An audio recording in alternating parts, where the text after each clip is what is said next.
네, 안녕하세요. 오늘 LLM 챗봇에 대해 강의를 맡게 된 멘토 최성은이라고 합니다.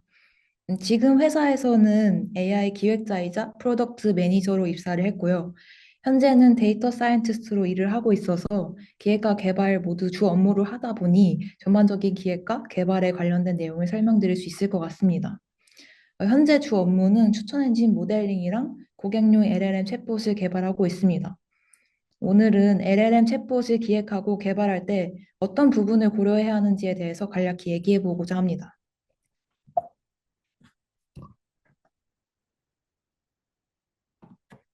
일단 LLM 챗봇에 대해서 설명하기 앞서서 LLM이란 대규모 데이터셋을 사용했다는 의미와 모델의 파라미터 수가 굉장히 많다는 점을 강조하고 있습니다. 기본적으로 파라미터 수가 많아질수록 모델은 더 복잡한 언어 패턴을 학습할 수 있으며 방대한 데이터를 통해 학습한 LLM은 다양한 태스크에 대해서 일반적으로 좋은 성능을 나타내게 됩니다. LLM 챗봇은 이와 같은 LLM의 성능을 이용해서 사용자와 자연스러운 대화를 나누며 다양한 주제에 대해 응답할 수 있는 대화형 인공지능 시스템을 의미합니다. 오늘은 LLM 챗봇을 기획, 개발할 때 여러 가지 고려할 점들에 대해서 말씀을 드리고자 합니다. 첫 번째로 LLM 챗봇 설계 시에 고려할 사항은 바로 이해관계자들에 대한 정의입니다. 이해관계자 정의는 자주 간과되는 점인데요. 프로젝트의 성공에 가장 중요한 것 중에 하나이며 보통 엔드 유저와 스테이크홀더로 나뉘게 됩니다. 엔드 유저는 실제로 서비스를 이용하는 사용자이고 스테이크홀더는 서비스의 성공과 운영에 영향을 받는 사람들입니다. 예를 들어 챗봇을 개발할 때 엔드 유저는 질문을 하는 고객이지만 기획자와 개발자는 스테이크홀더로 볼 수 있습니다. 중요한 점은 엔드 유저와 스테이크홀더가 항상 일치하지만은 않는다는 점입니다. 예를 들어 사용자의 질문을 처리하는 챗봇을 개발한다고 가정해 보겠습니다. 이 경우 최종 사용자는 서비스를 이용하는 고객이지만 프로젝트의 핵심 이해관계자는 챗봇을 기획하고 개발하는 팀입니다. 따라서 최종 사용자가 프로젝트의 진행에 직접 참여하지 않더라도 그들의 요구를 반영하기 위해서 세밀한 관리나 조정이 필요하다는 점을 유념하고 넘어가야 합니다. 이해관계자들에 대한 정의가 완료됐다면 우리가 고려하는 서비스가 내부용인지 고객용인지에 따라 접근 방식이 달라집니다. 사내용 서비스는 비교적 유연하게 기능을 조정할 수 있고 오류 허용 범위도 상대적으로 높습니다. 반면 고객용 서비스는 B2B인지 B2C인지 B2B는 비즈니스 투 비즈니스고요. B2C는 비즈니스 투 커스터머인데 그 고객에 따라서 요구사항이 달라지며 B2B 서비스에서는 기업 고객이 스테이크홀더에 포함될 가능성이 높습니다. B2C 서비스는 일반 소비자를 대상으로 하기 때문에 실시간 대응과 빠른 속도, 그리고 안정성이 핵심입니다. 이 차이를 염두에 두고 프로젝트를 설계하는 것이 굉장히 중요합니다.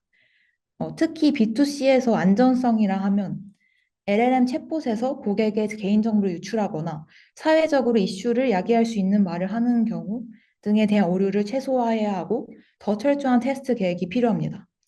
만약 회사 내에 QA가 있다면 QA와의 테스트 계획에 대해서도 논의가 필요합니다. 또한 응답 시간 관련 지연도 고려를 해야 하는데요. 최대한 응답 시간에 지연이 느껴지지 않도록 하기 위해서 실시간 스트리밍 처리로 답변이 나오도록 해야 하는 등 다양한 고려가 필요합니다. 서비스를 성공적으로 런칭하기 위해서는 명확한 성공 기준도 정해야 합니다. LLM 챗봇의 경우 파인 튜닝을 하지 않는 이상 사실상 고객의 니즈를 완벽히 맞추어 타겟팅하는 것이 어려울 수 있습니다. 따라적으로 내부적으로 출시일이 중요한 사항인지, 출시일 내에 어떤 기능들을 추가할 수 있는지에 대한 고려를 해야 하며, 출시일보다 퀄리티가 중요한 경우에는 어느 기능까지, 어디까지를 성공으로 보고 출시를 해야 할 건지에 따라 개발 일정이 밀릴 수 있다는 점을 이해관계자들에게 유념시켜야 합니다. 또한 프로젝트에서 피해야 할 최악의 시나리오를 미리 정의하고 이를 방지할 방법을 고민해 봐야 합니다. 예를 들어 B2C의 경우 고객이 기대하는 서비스 수준을 만족하지 못하면 고객의 신뢰를 잃을 수 있기 때문에 LLM 챗봇의 경우 어떤 대답을 하지 말아야 하고 어떤 대답을 하면 좋을지에 대한 기준이 절대적입니다. 이러한 리스크를 줄이기 위해 매트릭과 테스트 케이스를 잘 설계하는 것이 중요합니다. 또한 유스 케이스는 서비스가 실제로 어떻게 사용될지에 대한 정의하는 과정입니다. 테스트 케이스는 그에 맞춰 예상 가능한 문제를 사전에 테스트하는 과정입니다. 사내용 서비스의 경우 이해관계자 간 협의를 통해 어느 정도 오류를 허용할 수 있습니다. 반면 고객용 서비스는 고객이 어떤 방식으로 사용할지 완전히 예측하기 어려운 경우가 있기 때문에 더욱 세밀한 테스트가 필요합니다. 또한 도메인에 따라서 도메인 전문가들의 의견에 따라 테스트 케이스를 작성하기도 합니다. 매트릭과 테스트 케이스를 구현하려면 이해관계자와 효과적인 회의 및 커뮤니케이션이 필수적입니다. 중요한 점은 이해관계자들이 항상 자신들이 원하는 바를 명확히 알고 있지 않을 수도 있다는 점입니다. 그러므로 다양한 질문을 통해 요구사항을 세밀하게 도출해야 합니다. 예를 들어, 고객 유입률을 높이고 싶다. 라는 목표가 있을 때 이 목표가 검색 정확도를 높여 검색을 통한 유입을 여러 가지 접근 방식 중에 정확한 페인 포인트를 파악하는 것이 중요합니다. 이를 위해 먼저 모든 이해관계자가 원하는 바를 구체적으로 문서화를 하거나 구두로 명확히 해야 하고 모두가 동일한 목표를 공유하고 있는지 확인해야 합니다. 이후 다이어그램, 아키텍처, 플로우 차트 등의 시각적인 도구를 활용해서 논의를 진행하면 효과적입니다. 또한 회의 일정이 지연되지 않도록 하기 위해서 사전에 명확한 아젠다를 설정하는 것도 중요합니다. 결론적으로 이해관계자의 요구를 정확히 파악하고 조율하는 것은 프로젝트의 성공적인 핵심 요소입니다. 또한 서비스 유형에 따라 요구 사항과 접근 방식이 달라질 수 있으므로 매트릭, 테스트 케이스, 그리고 효과적인 커뮤니케이션 전략을 잘 수립해서 프로젝트의 성공 가능성을 크게 높일 수 있습니다. 이제 앞단에 어느 정도 기획적인 부분을 이해관계자와 협의해요. 어떤 특성의 LLM 챗봇 서비스를 만들지에 대한 정의가 끝났다면 정해진 요구 조건에 맞추기 위해 개발자들은 어떠한 방법론을 활용할 수 있을지에 대해 고민해야 합니다. 대표적인 방법으로는 프롬프트 엔지니어링과 레그, 리트리버 어규먼티드 제너레이션이 있습니다. 또한 보다 복잡한 시나리오를 처리하기 위해 체인과 에이전트, 멀티 에이전트 구조도 있는데요. 일단은 프롬프트 엔지니어링과 레그에 대해서 먼저 설명해 보도록 하겠습니다. 프롬프트 엔지니어링은 원하는 응답을 유도하기 위해 모델에 입력하는 명령문, 즉 프롬프트라고 하는 명령문을 정교하게 설계하는 기술로 모델 자체를 변경하지 않고도 프롬프트만으로 문제를 해결할 수 있는 점이 핵심입니다. 예를 들어, 너는 훌륭한 영어 선생님이야. 내가 말한 질문에 대해 영어로 잘못된 정보가 있으면 고쳐줘.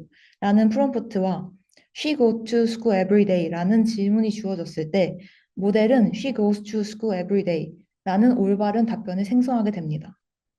다음으로 레그는 검색 기반 응답 생성 모델로 사용자의 질문과 관련된 정보를 검색, retrieve하여 응답을 제너레이션하는 방식입니다.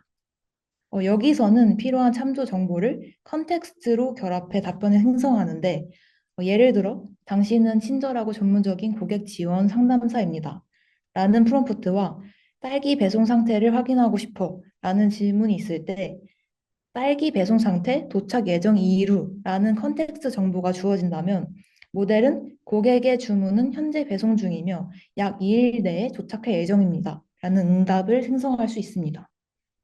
이와 같이 두 기술 모두 입력 정보를 어떻게 구성하냐에 따라 모델의 성능과 응답의 질이 크게 달라지며 이를 효과적으로 활용하면 보다 정교하고 효과적인 인공지능 응답 시스템을 구축할 수 있습니다.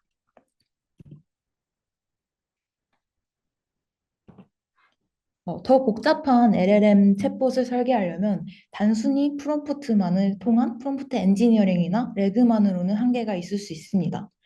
이를 해결하기 위해서 다양한 구조가 필요할 수도 있는데요. 체인 구조는 여러 개의 단계적인 처리를 연결해서 응답을 생성하는 방식입니다.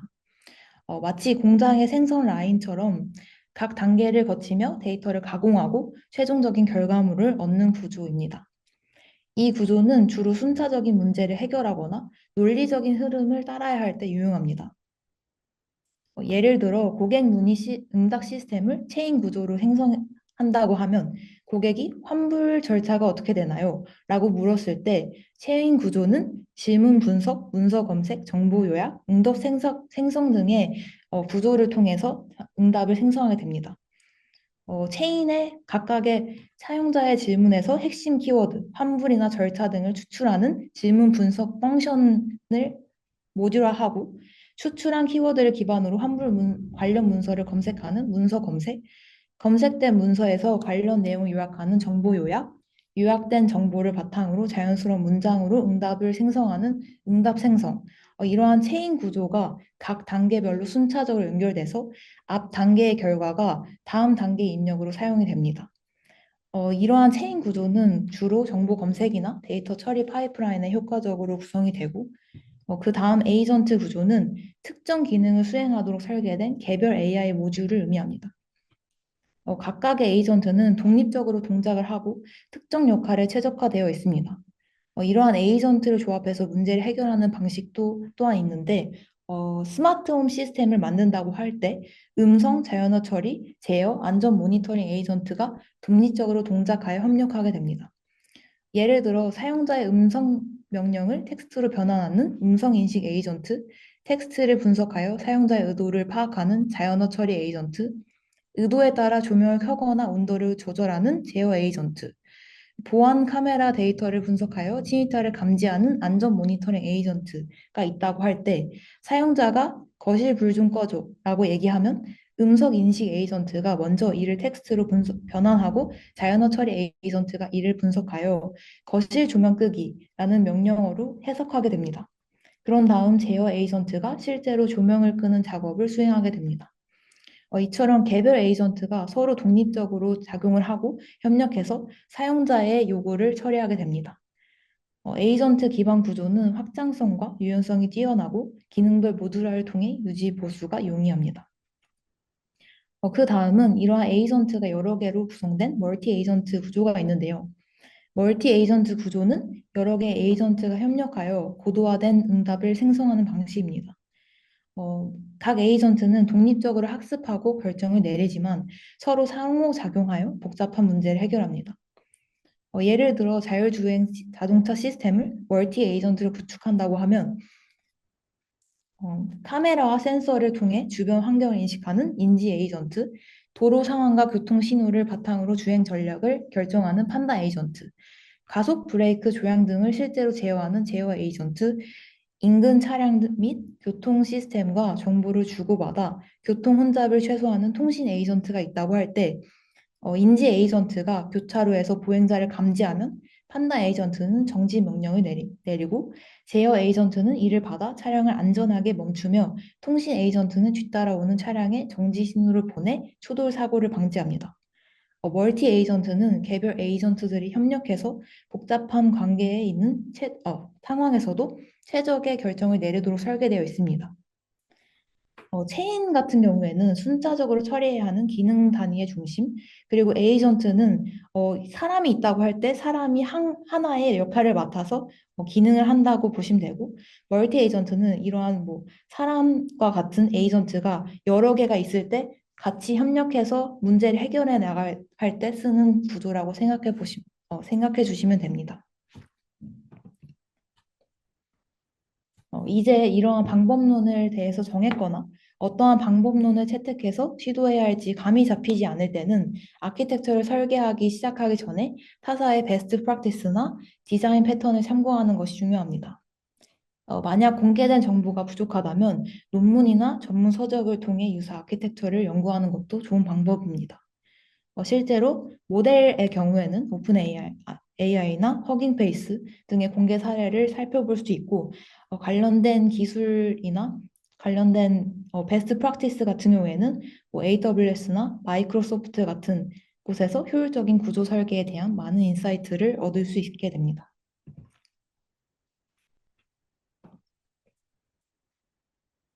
방법론과 아키텍처에 대해서 구상을 해놨다면 더 자세하게 개발적인 부분으로 넘어가 보도록 하겠습니다. 먼저 LLM 챗 프로세스 1, LLM도 정해야 하는데요. LLM을 선택할 때는 프라이빗 모델과 퍼블릭 모델 중 어떤 것을 쓸지 결정해야 합니다. 우선 프라이빗 모델 예시로는 오픈AI의 GPT-4가 있습니다. 이 모델을 사용할 경우 별도로 모델을 설치하지 않아도 API 형태로 빠르게 적용할 수 있습니다. 또한 오픈 AI 쪽에 계속해서 모델을 업데이트를 진행하기 때문에 최신 성능을 유지하기도 쉽습니다. 다만 토큰 사용량에 따른 비용이 만만치 않다는 점이 단점을 될 수 있습니다. 파블릭 모델로는 메타라마나 딥시크 V3, R1 모델 등이 있는데요. 이처럼 오픈소스나 자체 호스팅이 가능한 모델이 대표적입니다.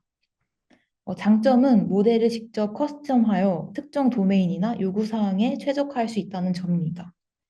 하지만 자체 호스팅을 하기 위해서 인프라 비용과 운영 역량이 필요하고 사내 데이터를 모델에 적용하는 과정에서 휴먼 얼라이먼트가 위반되는 사례가 발생할 수도 있습니다. 예를 들어 현재 유명인에 대해서 딥페이크로 가상의 동영상을 만들어줘 라는 명령어를 GPT에게 던진다면 유명인에 대한 프라이버시 침해 우려 등 다양한 정책에 대한 필터링이 되어 답변을 생성하지 않겠지만 프라이빗 LLM의 경우 일정한 제약을 걸어두지 않는다면 답변 제어나 신뢰성 문제를 야기할 수 있기 때문에 추후 2차 필터링 등의 고려가 필요하게 됩니다. 결국 프라이빗 모델과 파블릭 모델 중에 어떤 것을 선택할지는 프로젝트 성격, 데이터 보안 수준, 예산 등에 따라 달라지게 됩니다. 이를 종합적으로 고려해서 최적의 LLM 도입 방안을 결정하면 되겠습니다. LLM을 챗봇을 활용할 때 단순히 인베딩 목적인지 또는 실시간 답변 생성의 목적인지에 따라서 모델 선택 및 운영 전략도 달라집니다. 레그를 고려하고 있다면 질문 답변에 필요한 컨텍스트를 가져오기 위해 정보 저장소에서 정보를 인베딩하여 벡터 스토어에 저장을 해두고 벡터 스토어라는 정보 저장소에서 질문에 연관된 정보를 인베딩 기반의 유사도 비교로 추출하게 됩니다. 이러한 경우에 인베딩에 태울 수 있는 컨텍스트 길이 제한과 비용, 그리고 이미지를 사용할 경우에는 멀티모달이 지원되는지에 대한 고려가 필요합니다. 답변 생성 모델은 프라이빗, 파블릭에 따라서 비용, 시간, 최대 컨텍스트 사이즈, GPU 리소스, API 사용 여부 등을 고려해야 하고 오픈소스 파블릭 LLM이라면 라이센스 범위, 그리고 휴먼 얼라이먼트 등의 지원 등이 포함되어야 합니다. 휴먼 얼라이먼트는 시스템적으로 사람에게 해가 되는 말은 하지 않는지, 기본적인 사람의 가치와 윤리에 부합하도록 설계되고 고려되는지에 대한 확인입니다. 또한 인베딩과 제너레이션 모델은 서로 다르게 운용할 수도 있습니다. LLM 챗봇에 공급할 데이터와 API 구조를 어떻게 설계할지도 핵심 이슈입니다. 만약 데이터가 없다면 프롬프트 엔지니어링에 집중해야 할 수도 있습니다. 만약 만들고자 하는 LLM 챗봇과 연관된 데이터가 없다면 해당 데이터를 만들기 위해서 어떤 식으로 설계해야 하는지도 고려해야 합니다. 이미 데이터가 풍부하게 있다면 이를 어떻게 실시간으로 처리해야 할지, 배치성으로 처리해야 할지 등을 결정을 해야 하고 이를 위해서 사내의 데이터 엔지니어, DBA 분들과 협업이 필수적입니다. 챗봇이 참조할 데이터는 단순 텍스트 파일인 CSV, JSON, 피클 등의 파일 형태부터 RDB, NoSQL DB 등 다양하게 있을 수 있습니다. 특히 요즘은 벡터 스토어가 중요한데 오픈서치, 크로마DB, 밀버스, 엘라스티서치 등이 대표적입니다. 특히 덕DB나 SQLite 같은 서버리스 DB의 경우 로컬에서 빠르고 간단하게 분석할 때 유용하게 쓰일 수도 있습니다. 개인화 히스토리와 관리가 필요하다면 이러한 작은 규모의 DB로 시작해 볼 수 있습니다. 서비스 요구사항에 따라 배치성 처리와 실시간 처리 방식 또한 구분해야 합니다. 배치성 처리는 대량 데이터를 일정 주기로 업데이트하는 형태로 간단하게 DB의 ETL 작업이 대표적인데 ETL이란 간단하게 extract, 데이터를 추출하고 transform, 변환하여 load 하는 작업을 의미합니다. 이러한 데이터를 다룰 때 파이썬 패키지로 대표적으로 판다스, 넘파이, 플러스, 파이스파크 등도 많이 사용하고 데이터가 대용량이거나 빠른 처리가 필요할 때는 하둡 기반의 DB에서 스칼라를 주로 사용하여 정제하기도 합니다. 또한 에어플로우와 같은 데이터 파이프라인을 사용하기도 합니다. 실시간 처리는 새로운 정보가 들어오면 즉시 반영해 사용자에게 제공하는 방법으로 어떤 데이터를 실시간으로 반영해야 하는지에 따라 하프카나 레디스와 같은 캐시 서버를 사용할 수도 있게 됩니다. 배치성인지 실시간 처리지에 따라서 이러한 시스템의 설계 또한 고려해야 합니다. 개인정보나 민감 정보를 다루는 경우 데이터 암호화, 비식별화 작업이 필수적일 수 있습니다. LLM을 추가적으로 파인튜닝 하는 경우에는 필요한 데이터의 규모나 내부 보안 정책을 고려해야 합니다. 마지막으로 LLM 최적화 관련 LLM 옵스와 모델 운영 중 가장 어떤 모델과 프롬프트를 썼을 때 좋은 결과가 나왔는지 기록하고 가장 좋은 버전에 대한 관리가 필요합니다. LLM 옵스 관련 패키지로는 모델 관련 확장성을 지원해주는 허깅페이스나 뭐 랭체인, 올라마 등을 많이 사용하고 로그나 이력 관리를 중심적으로 해주는 랭스미스, 랭퓨즈 등의 오픈소스 라이브러리를 활용하면 구현이 수월해질 수 있습니다. 또한 운영 전략으로 필요에 따라 가드레일을 설정해 유해 발언을 사전에 차단할 수 있어야 합니다.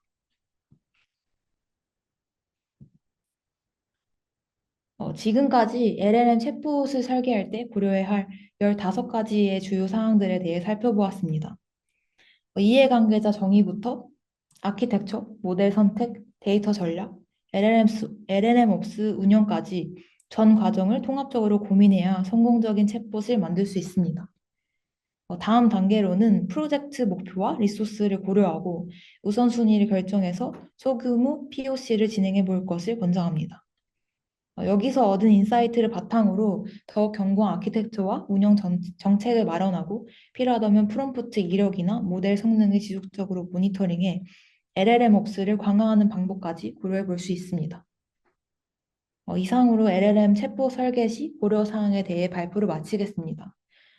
오늘 취준하시는 분들 대상으로 하다 보니까 기술적으로 많이 딥하게 들어가진 않고 전반적인 기술과 기획과 개발 쪽에 포커싱을 해서 맞추었는데요. 관련해서 질문 있으시면 언제든 말씀해 주시면 네, 감사하겠습니다. 이상으로 발표 마치도록 하겠습니다. 네, 안녕하세요. 오늘 특강을 진행할 멘토입니다. 오늘은 앞서 들었다시피 AI 개발자가 되는 방법에 대해서 저의 경험을 좀 전달해 드리려고 합니다.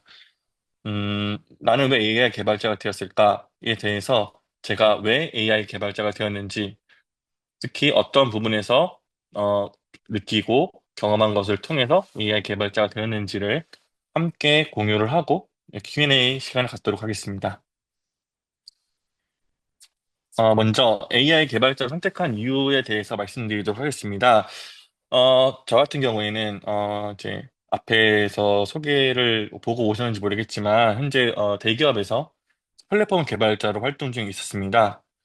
하지만 요즘에 챗GPT와 같은 AI 모델, 즉 그 딥시크 같은 것도 많이 보셨을 거예요. 요즘에 가장 화두가 돼 있죠. 그런 AI 모델을 등장함으로써 저는 생각을 한 게 개발자 역할이 많이 바뀌겠구나라고 생각을 많이 했습니다. 그 이유는 이제 AI 모델들이 아시는 분은 아시겠지만 코딩을 되게 잘하고 있습니다. 뭐 비록 한 번에 모든 되는 코드를 만들어주진 않지만 어느 정도 내가 코딩에 대한 지식을 알고 있다면 일반인들도 충분히 프로그램을 만들 수 있는 수준까지 와 있습니다.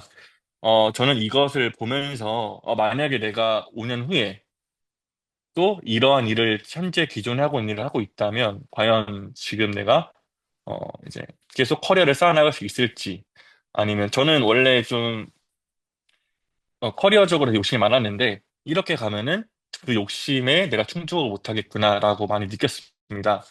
그래서 AI 모델을 이용을 해서 무엇을 할 수 있을까에 대해서 관심을 가지게 되었고, 그게 하나의 터닝 포인트가 되었습니다.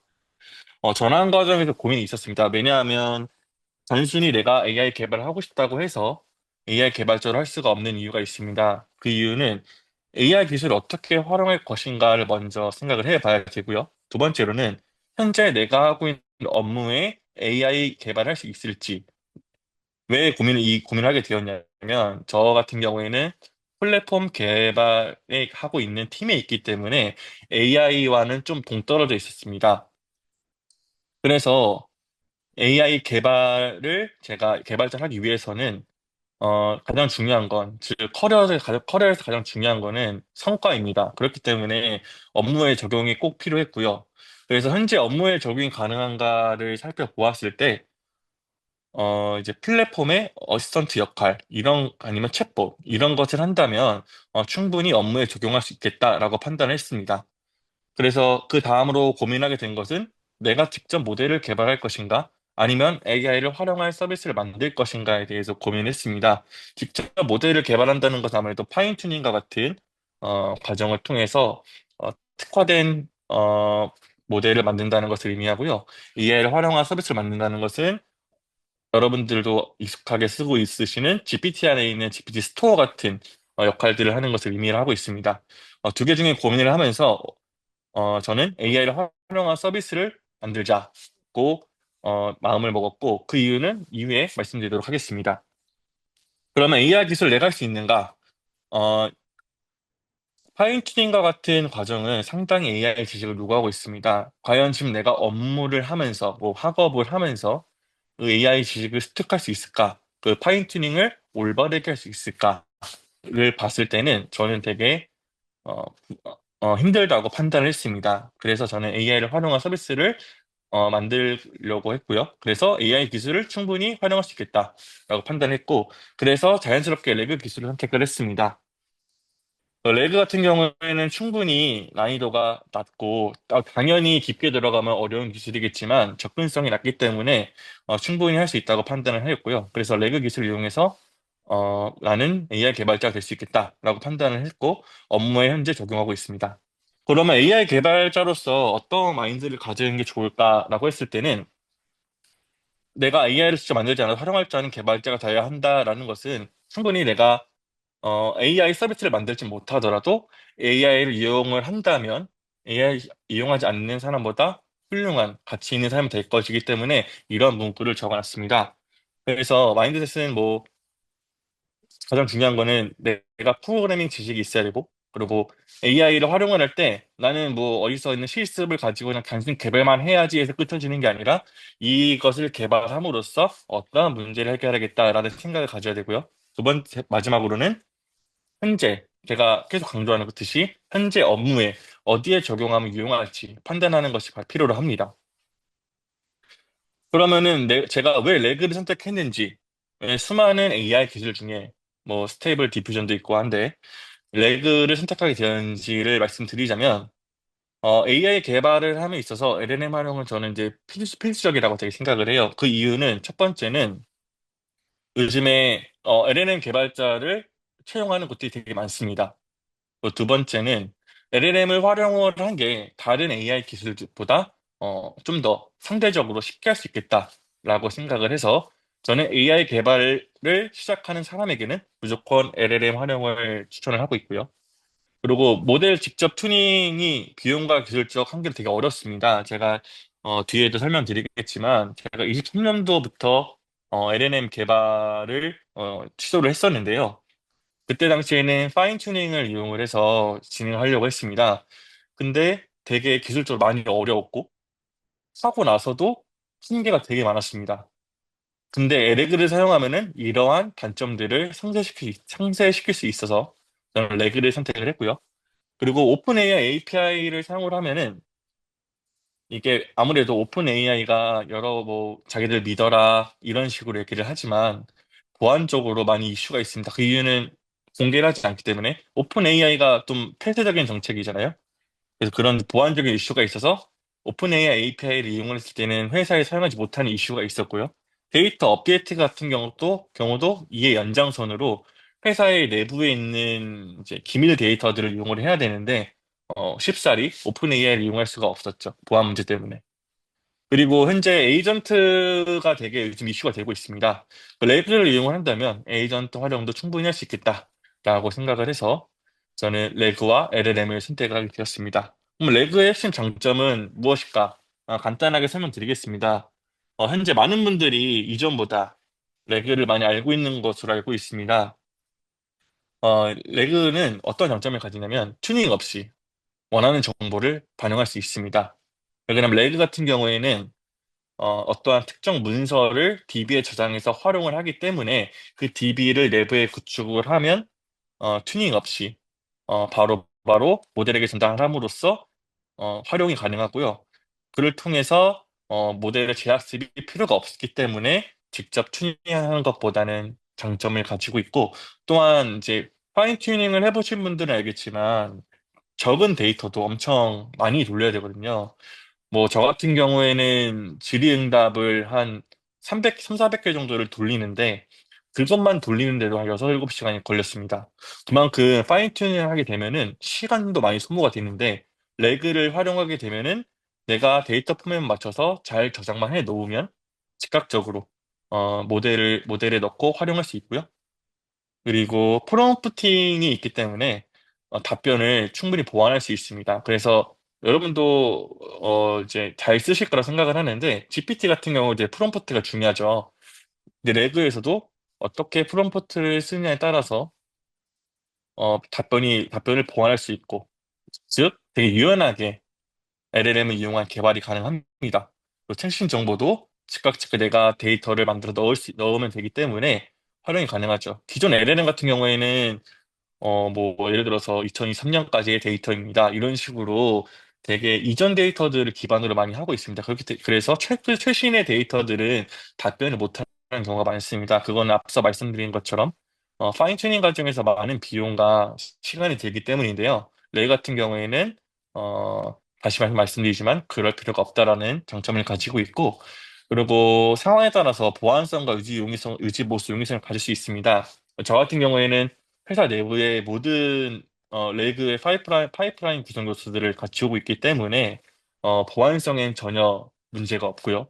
그리고 내부에 구축되어 있기 때문에 유연하게 사용할 수 있어 유지보수에도 용이하게 하고 있습니다. 특히 데이터를 내부에 다 구축함으로써 보안성 또한 한층 더 강화시켰고, 내부로 구축해서 내부 API를 이용을 하기 때문에 오픈 AI의 API를 사용을 안 함으로써 의존성도 많이 감소시켰다라고 보시면 될 것 같습니다.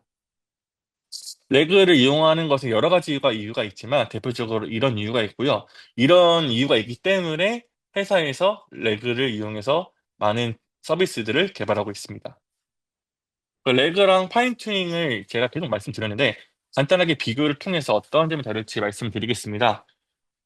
적용 방식의 경우에는 레그 같은 경우에는 문서를 보내고 검색해서 답변을 보완한다. 이게 무슨 말이냐면 내가 보낸 문서와 모델이 가지고 있는 지식을 상호작용해서 답변을 보완하는 거고요. 파인튜닝 같은 경우에는 모델이 학습을 해야만 이 데이터를 뽑아낼 수 있습니다. 그리고 데이터 반응 속도도 앞서 말씀드린 것처럼 레그는 즉시 즉각적으로 적용이 가능하지만 파인튜닝은 긴 시간, 고비용을 이용해서 재학습을 해야 되고 비용 또한 레그는 저렴하고 파인튜닝은 고비용이고 특히 엄청난 GPU가 필요하죠. 그래서 이런 이유 때문에 뭐 엔비디아가 잘 나가고 뭐 그런 건데, 기술 난이도 같은 경우에도 레그의 경우에는 되게 쉽습니다. 다만 쉬운 거는 파인 튜닝보다는 접근성이 쉬운 거지, 레그도 딥하게 파이프라인을 짜고 복잡하게 뭐 프롬프팅을 구성하게 되면 어렵긴 합니다. 하지만 우리가 AI를 배운다는 입장에서 활용을 한다는 입장에서 봤을 때는 레그가 상대적으로 파인 튜닝보다 쉽다라고 말할 수 있습니다. 그렇기 때문에 회사에서는 아무래도 비용 절감과 유지 보수를 따질 수밖에 없습니다. 그래서 레그를 이용을 해갖고 회사 업무에 적용을 했습니다. 회사 내 레그 도입 과정은 앞서 말씀드린 것처럼 이제 처음부터 레그를 도입한 건 아닙니다. 초기에는 재작년이죠. 버트 기반의 모델을 파인 튜닝을 해서 시작을 했습니다. 그 전에는 버트를 사용하지 않고요. 원래는 이제 라마나 GPT의 로컬 모델을 이용을 해서 디코더 모델들을 이용을 해서 파인 튜닝을 진행했었는데 그러한 이제 디코더 모델의 파인 튜닝은 진짜 GPU가 많이 듭니다. 그래서 몇 번 시도를 하다가 실패를 했고요. 버트 같은 경우에가 인코더 모델로서 좀 더 디코더보다는 파인 튜닝의 리소스가 좀 더 작은데 이걸 이용하면은 충분할 수 있겠다 생각을 해서 장시간 걸쳐서 버트를 이용해서 시도를 했습니다. 버트의 경우에는 뭐 답변 품질 저하라 문제도 있었고 파인 튜닝에 대한 난이도가 너무 높았습니다. 답변 품질 저하 같은 경우에는 당연히 파인 튜닝을 저희가 가지고 있는 리소스를 활용을 할 때 저희가 되게 GPU 리소스가 되게 작았습니다. 저희 T4 GPU 한 3개를 이용해서 진행을 했는데 파인 튜닝을 할 때 60개 이상의 데이터를 파인 튜닝 시도를 하게 되면은 중간중간 가끔 이제 뭐 터진다고 하죠. 그런 에러 과정이 많아서 파인 튜닝의 과정에 되게 난항을 많이 겪었습니다.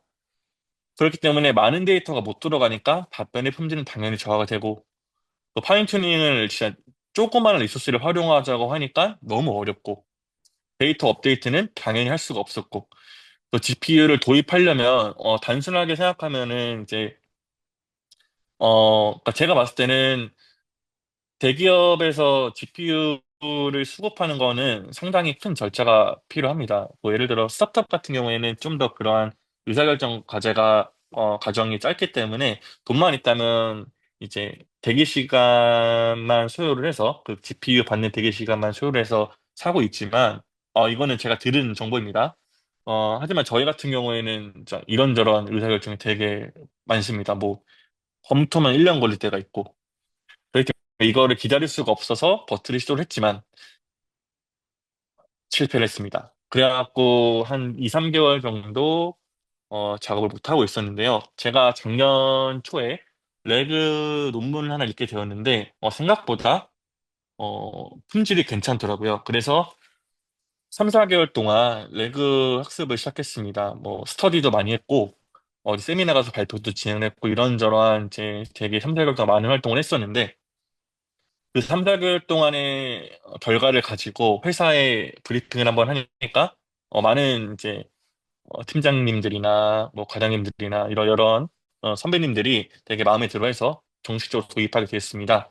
그만큼 레그가 저희가 버트를 즉 어떻게 보면은 레그를 사용을 할 때 작은 모델을 이용을 했습니다. 근데 버트는 그것보다 훨씬 큰 모델이지만 적은 리소스를 활용함에도 불구하고 이전에 2023년에 시도했던 버트의 방식보다 더 좋은 결과가 나옴으로써 회사에서 정식 도입을 하게 되었고요.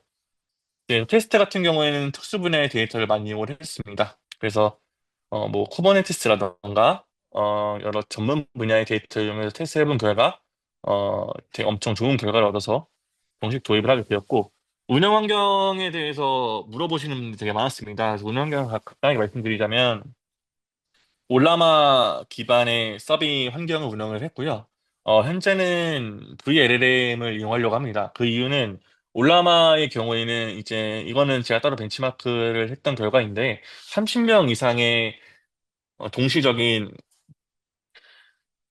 요청이 들어오면은 이게 올라마가 답변이 좀 오래 걸리더라고요. 그래서 저희 같은 경우는 VLM을 이용을 하고 있고 올라마의 경우에는 그래서 많은 분들이 이제 커뮤니티에서 얘기하는 게 프로토타입으로는 괜찮다. 그리고 제 생각에는 학생분들이 올라마를 이용을 해서 실습하면은 되게 편하게 하실 수 있을 거라 생각을 합니다. 그래서 올라마 이용해서 현재는 서빙을 했었고, 지금은 VLM이나 다른 이제 좀 고차원의 서빙 환경을 구성하고 있고요. 저희 같은 경우에는 플랫폼 자체가 모든 게 컨테이너 기반, 즉 쿠버네티스 기반으로 운영되고 있기 때문에 쿠버네티스 기반에 맞춰서 앱을 만들어 갖고 배포를 했습니다. 그리고 T4 GPU에도 최적화가 되었습니다. 앞서 말씀드렸던 것처럼 버튼은 T4에서는 감당할 수 없습니다. 그랬는데 이제 레그 같은 경우에는 뭐 젠마 2 9이나 QN이나 라마 3 같은 소형 모델을 이용을 했을 때 T4 GPU에서 충분히 활용이 가능했고요. 저 같은 경우에는 프로토타입 만들 때 맥북을 이용했습니다. 그만큼 레그는 상대적으로 버트나 다른 디코더 모델보다는 GPU가 적게 들고 있다는 거 다시 한번 말씀드리고요. 저희는 T4 GPU 최적화 과정 거쳤습니다. 뭐 많이 고생했던 거는 드라이버 부분에 있어서 많이 고생을 했고요. GPU의 이제 뭐 연도에 따라서도 영향이 가는 게 있어서 그런 부분을 많이 살펴보았고, 특히 드라이버 최적화 부분에 많은 신경을 쏟았습니다. 그래서 T4 GPU 같은 경우에는 그런 식으로 최적화를 시켰고, 그리고 벡터 DB 같은 경우에도 이제 레그를 실습하다 보면 파이스를 많이 쓰실 텐데, 회사에서는 아무래도 라이센스가 필요하기 때문에 이제 함부로 쓸 수 없습니다. 그렇다고 제가 갑자기 중간에 회사에 뭐 라이센스를 해달라고 할 수 있는 입장도 아니어갖고 저희 가지고 있는 뭐 어떤 걸 활용해 볼까 하다 보니까 오픈서치 벡터 DB를 활용을 했고요. 그럼 오픈서치 벡터 DB를 하면 뭐가 좋을까라고 하면은 오픈서치 같은 경우에는 아시는 분이 있겠지만 엘라스틱서치의 보급형이라고 보시면 되고요.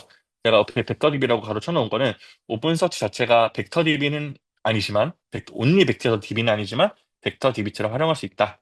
그리고 또 인덱스를 구성해서 여러 개로 다양한 아키텍처를 구성할 수 있기 때문에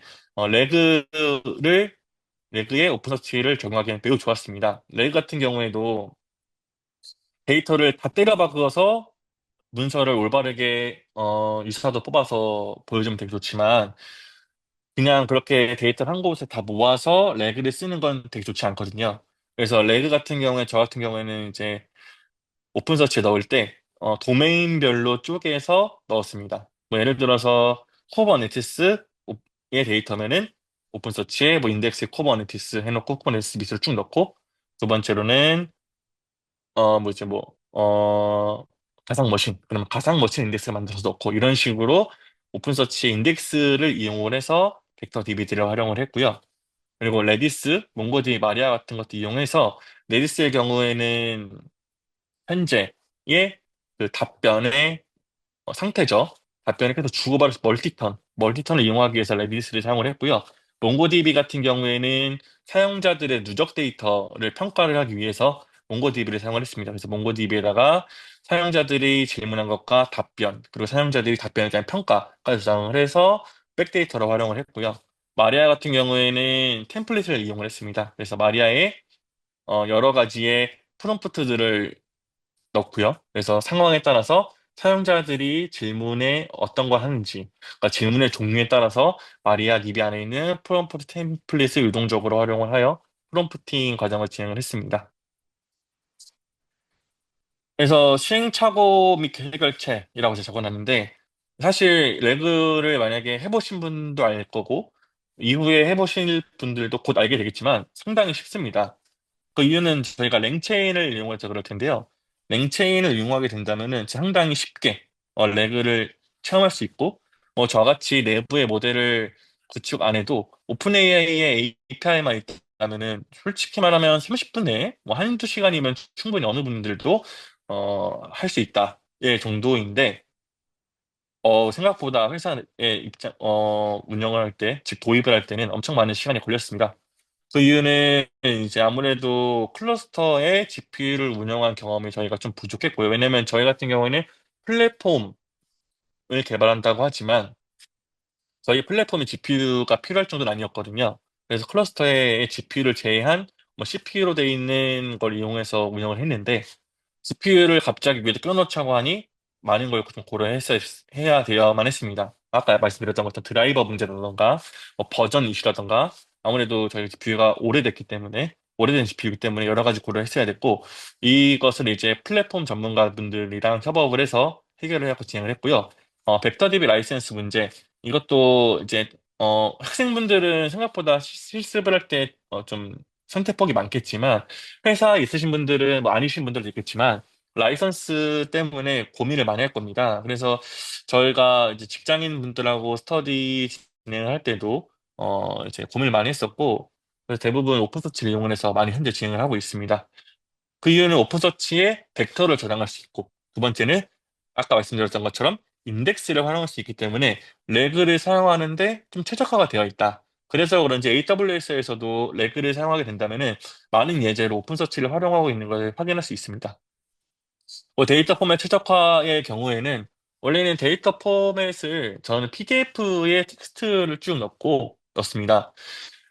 근데 이제 PDF의 데이터를 못 읽을 때가 되게 많아요. 뭐 예를 들어서 표를 제대로 못 읽을 때가 있고, 요즘은 많이 좋아졌지만 그런 것도 많았고, 사진이라던가 뭐 아무르면 뭐 여러 가지 뭐 되게 복잡한 표현이라던가 이런 거를 PDF로 넣었을 때는 레그가 못 읽는 경우가 많았고, 그래서 그 다음에 시도한 방법은 마크다운 문법을 시도했습니다. 근데 마크다운 문법을 시도하면은 PDF로 시도한 것보다는 상대적으로 결과가 잘 나옵니다. 왜냐하면 컴퓨터가 PDF로 된 텍스트를 뽑는 것보다는 마크다운 형태로 되어 있는 언어를 읽는 걸 좀 더 편하게 생각을 하거든요.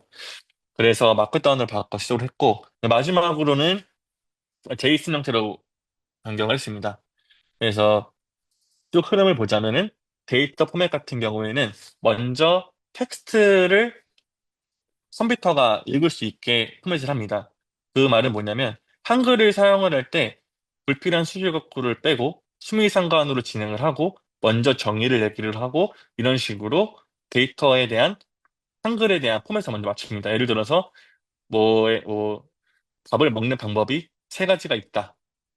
세 가지 중에 첫 번째는 이거고, 두 번째는 이거, 세 번째는 이거. 이런 식으로 정의를 놓고 땅딱딱 이렇게 순서대로 글을 읽었을 때 모델이 편하게 읽을 수 있는지 이런 식으로 데이터를 계속 포맷을 하면서 여러 번 테스트를 진행을 했고요.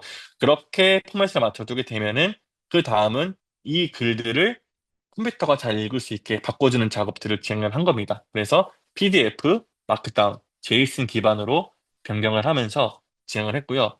예전에는 제이슨 기반으로 된 데이터 포맷 예시들이 많이 없었는데, 작년 말부터 레그에 관심이 더 많아지면서, 이제 제이슨으로 된 예제가 많습니다. 그래서 그런 거 참고해 보시면, 아, 이런 식으로 구성되어 있구나. 를 보시면 되고, 기존의 제이슨을 아시는 분들은 충분히 쉽게 활용할 수 있을 겁니다. 그럼 레그를 적용할 때 고려해야 할 점 무엇인가? 사용 분야가 명확해야 합니다. 즉, 도메인이 명확해야 돼요. 그 도메인이 겹치면 안 됩니다. 즉, 도메인을 명확하게 독립적으로 다 쪼개야 되고요. 법률 문서는 법률 문서, 기술 문서면 IT 기술 문서 식으로 진행해야 되는데, 그 이유는 데이터 가공 방식이 다릅니다. 그러니까 법률 문서에 맞는 표현이 있을 거고요. IT 기술 문서에 맞는 표현이 있습니다. 저 같은 경우에는 데이터 포맷 설계 중에서부터 얘기를 하겠지만 데이터 포맷을 되게 중요시하게 생각을 했습니다. 왜냐하면 데이터를 내가 같은 내용이라도 어떻게 정리냐에 따라서 결과가 많이 달라집니다. 왜냐하면 레그의 경우에는 어, 컨텍스트를 즉 사용자 질문에 대한 유사한 컨텍스트를 모델에게 던지는 건데 그거를 일단 첫 번째로 질문에 대한 유사성을 기반으로 문서를 찾는 것에 있어도 데이터가 어떻게 적혀져 있는지 중요를 하고요. 두 번째로는 그 모델을 읽었을 때, 당연히 뭐, 이제 뭐 GPT나 이런 모델들은 잘 받아들이겠지만, 그것보다 낮은 뭐 라마나 그런 모델들 같은 경우에는 좀 더 명확하게 표현해 줄 필요가 있거든요. 그렇기 때문에 그러한 표현까지 하나하나 포맷을 딱 정해놓고 문서를 정리했습니다. 보면은 왜 중요하냐면 방금 말씀드렸던 것처럼 검색에 대한 정확도를 높일 수가 있고요. 그리고 구조화됐기 때문에 오히려 더 이후에는 시간을 단축할 수 있다라고 말씀드릴 수 있습니다. 생각보다 이 데이터 포맷을 맞추는 것에 있어서 많이 시간이 걸릴 거예요. 많이 시간도 걸리고 귀찮은 작업일 텐데, 저도 너무 그런 시간이 오래 걸려서 이곳저곳 찾아보았지만, 어쩔 수 없이 데이터에 대한 시간을 많이 쓸 수밖에 없다라는 게 결론입니다. 그때 다른 전문가분들한테 물어봐도 그거는 사람의 손을 탈 수밖에 없습니다. 라고 말씀을 다 하시더라고요. 그 이유는 예를 들어서 회사 내부 데이터인데 이것은 뭐 퓨샷이라던가 뭐 제로샷을 이용을 해서 GPT 이용하면 더 그만 뽑겠죠. 하지만 GPT에 올리는 것은 보안 이슈 때문에 특히 만약에 제가 회사에서 그런 행동을 한다면 저는 바로 보안팀 호출을 해서 징계를 받을 겁니다. 그렇기 때문에 한 땀 한 땀 손을 할 수밖에 없었고 어, 이거에 대해서는 이제 뭐 따로 팁이 없습니다. 그냥 초반에 초반에만 확실히 해두자.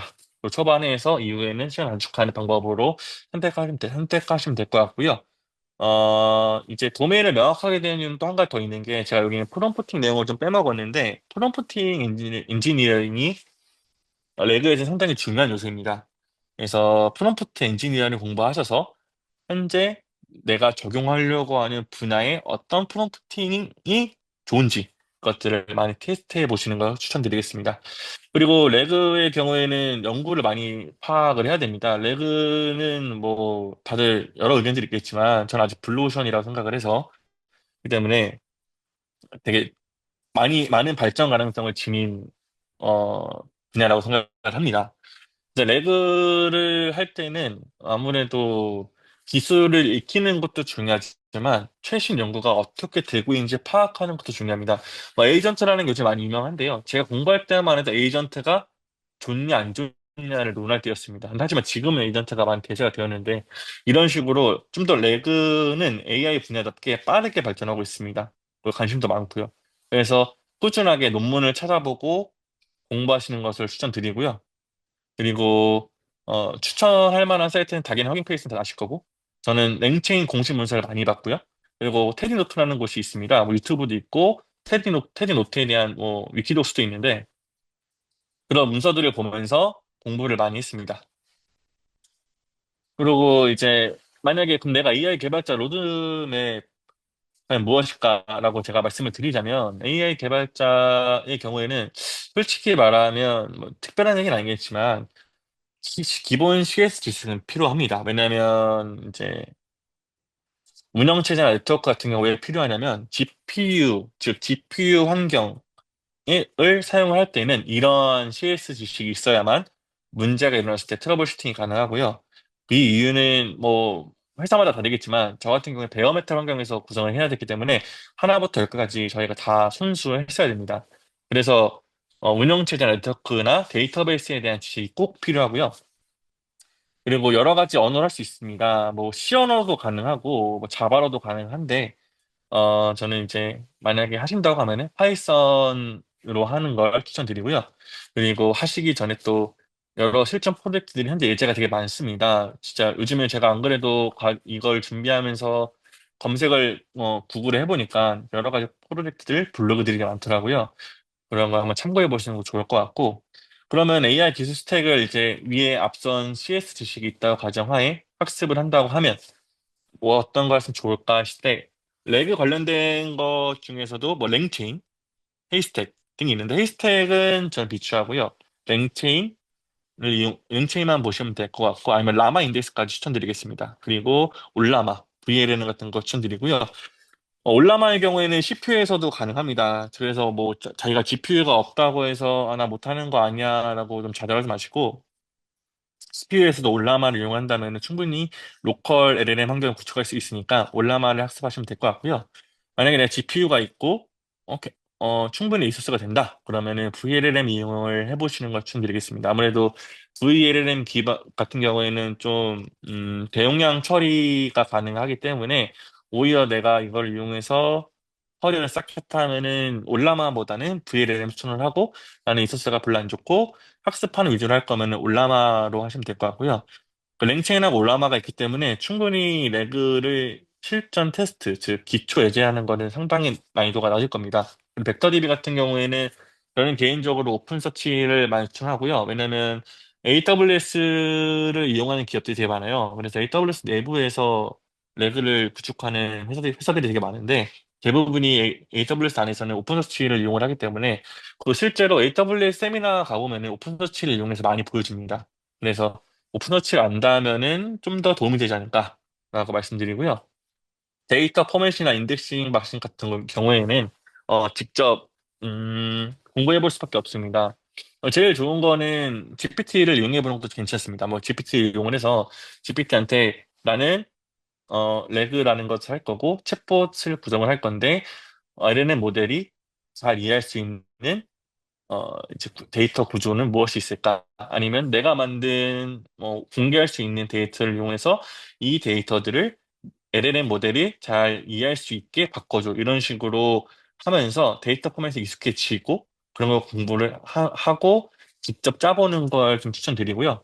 커뮤니티 활동도 많은 것을 추천드리는 게 아무래도 이게 아까 말씀드렸던 것처럼 기술을 공부하는 것뿐만 아니라 세신 동향을 익힐 필요가 있기 때문에 커뮤니티 활동을 하면서 어떤 사람이 어떤 부분에서 문제를 겪었고 이것을 이렇게 해결했구나. 어떤 사람이 같은 내가 사용하는 레그 기술을 이런 식으로 활용했구나. 이런 것을 많이 레퍼런스 하는 것이 되게 좋습니다. 그래서 저 같은 경우에는 뭐 카톡방이라던가 아니면은 이제 인터넷에 있는 카페나 이런 유튜브 같은 것을 많이 활용을 해서 레퍼런스 하고 있고요. 뭐 스택 오버플로우나 그런 곳에서도 많이 있으니까 참고해 보시면 좋을 것 같고 운영 환경도 내가 클러스터 환경에서 할 거냐 아니면 가상머신 환경에서 할 거냐 이런 것에 따라서 많이 달라지니까 내가 회사에서 만약 이거 도입하려고 한다면 어떤 환경에서 진행할지 그거를 먼저 정해두고 그거를 중심으로 공부를 해보시면 될 것 같고요.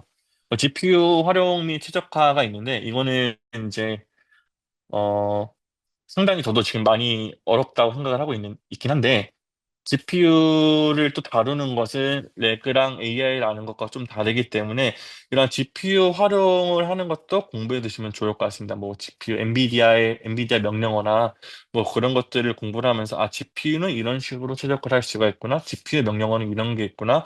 이런 식으로 모니터링 할 수 있구나. 뭐 최적화는 이렇게 하는구나. 이런 식으로 기본 지식을 가지고 있다면은 이걸 나중에 면접 볼 때 충분히 좋은 결과를 얻지 않을까 생각할 수 있습니다. 뭐 이런 식으로 이렇게만 짜도 충분히 레그에서 좋은 결과를 얻을 수 있거든요. 즉 제가 이 코드를 보여드리는 것은 이렇게 코드를 자르는 얘기가 아니라 레그를 이용한다면 이렇게 간단하게 챗봇을 만들 수 있다. 즉 쉽게 AI 기술을 활용할 수 있다는 것을 말씀드리려고 이 코드를 보여드렸습니다. 그래서 저 같은 경우에는 만약에 취준생 분들이 AI 개발자를 하려고 한다면은 앞서 말씀드렸던 것처럼 CS 공부도 하면서 뭐 테디노트나 랭체인이나 다양한 블로그 예제들을 보면서 AI 그 레그 기술을 한번 시도해 보는 거 좋을 것 같고요. 그리고 해보고 나서 뭐 다른 웹 프로젝트 만드는 것처럼 아이디어를 가지고 뭐 챗봇을 만든다던가 뭐 다른 어시 에이전트를 만든다던가 그런 이유가 있는 프로젝트를 만들어서 면접에 활용하시는 게 좋을 것 같고 회사에 있으신 분들은 당연히 프로토타입 만드시겠지만 이 레그를 우리 업무에 어디다가 적용하면 좋을지 그리고 우리 회사 리소스에 충분히 활용 가능한지 그런 전반적인 부분을 검토하면은 충분히 회사에서도 쉽게 AI 개발을 할 수 있지 않을까라고 생각됩니다. 네, 이상 강의 여기까지 마치겠습니다. 저는 AI 엔지니어로의 여정과 실무를 특강하게 된 송지연이라고 합니다. 오늘, 그렇게 딥한 뭐 기술적인 내용은 최대한 배제를 했고요. 혹시 뭐 실무는 어떤 일을 하는지, AI 엔지니어는 무엇인지, 이런 부분에 맞춰서 조금 구성을 해봤고, 그래서 저희 목차는 아주 굉장히 전반적인 내용으로 진행될 예정입니다. 그래서 기본적인 AI 산업이나 AI 직군들은 어떤 것들이 있는지, 실제로 실무는 어떤 걸 하는지, 그러면 AI 엔지니어가 되려면 어떻게 준비를 해야 하는지, 또 구성을 해봤습니다. 잠깐 제 소개를 드리면은 저는 데이터 사이언티스트 겸 AI 엔지니어라고 얘기를 하고 있습니다. 현재는 제가 AI 엔지니어라고 얘기를 하고 있는데, 처음에는 R&D 센터에 AI 랩으로 입사를 했어요. 근데 이제 회사에서 갑자기 랩이 아니라 우리 R&D 말고 사업을 해야겠다라고 하면서 AI 사업팀으로 개편이 됐습니다. 그래서 저는 연구와 서비스 개발을 모두 경험하고 있고요. 그 외에 제 경력이나 뭐 이런 걸 잠깐 말씀드리면은 현재는 LLM 기반 챗봇 서비스가 메인이고 그 외에 여러 가지 AI 서비스들을 개발을 하고 있습니다. 그 전에는 뭐 제조나 물류, HR 같은 여러 도메인 기반에서 분석과 모델링을 진행을 했고요. 그리고 이거는 AI라고 하면 이제 가장 많이 물어보시는 건데, 석사냐? 네, 석사입니다. 저는 빅데이터 산업번을 전공했고요. 그 외에는 책도 번역을 하고, 그 보트캠프 심사도 하고, 여러 스터디랑 커뮤니티에서 활동을 하고 있습니다. 자, 먼저 AI 산업 모델 분류를 먼저 말씀을 드리고 싶은데, 보통 산업 모델 분류라고 하면은 저희가 일반적인 산업 도메인을 얘기를 많이 하세요. 이거는 제조 도메인이고, 이거는 유통 도메인이고, 홍보, 뭐 홍보 에이전시 이런 부분들도 있고, 근데 그거는 이제 비즈니스적인 도메인이고, 저희가 약간 엔지니어적인 관점에서 보자면은 데이터 타입에 따라서 조금 분류를 해볼 수 있을 것 같은데, 제일 크게는 정형 데이터와 비정형 데이터로 나눠지죠. 중에서 이제 정형 데이터 쪽에는 타블로 데이터, 뭐 비정형 같은 경우에는 뭐 비전도 있고, 음성, 스피치, 그리고 텍스트, 이렇게 나눠질 수 있을 것 같고요. 최근에는 사실 한 가지보다는 여러 가지 멀티모달이라 그래서 여러 가지를 다룰 수 있는 쪽이 조금 선호되고 있는 것 같습니다. 그래서 뭐, 이제 비즈니스적인 특정 도메인을 선택하더라도 정형과 비정형 데이터를 모두 다뤄야 될 수도 있고, 그게 싫고, 내가 그냥 요 데이터 타입에 되게 관심이 있고, 이 데이터를 다루는 모델들에 굉장히 관심이 있다면, 그때는 어떤 타입을 주로 다루는지를 고려를 하시면 좋을 것 같습니다. 어, 앞서 말씀드린 것과 같이 저는 LLM 챗봇 서비스를 지금 메인으로 개발하고 있기 때문에 LLM 모델의 주요 타임라인을 좀 가져와 봤어요. GPT가 나온 이후로 굉장히 빠르게 변화하고 있고, 이때가 22년 11월이었습니다.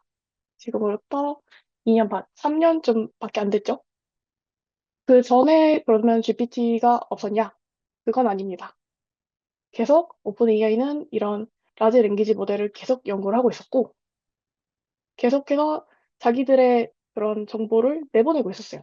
하지만 이거는 이제 일부 연구자들 관점에서 그냥 하고 있네에 가까웠다면, 챗 GPT는 LLM 기반 챗봇 서비스입니다. 이게 대중에게 오픈되기 시작하면서, 아, 그때부터 LLM이 대단한 기술이구나. 이거를 어떻게 써볼 수 있지 않을까? 라고 대중에게 이제 소개가 되면서 갑자기 급속도로 확산이 되기 시작했죠.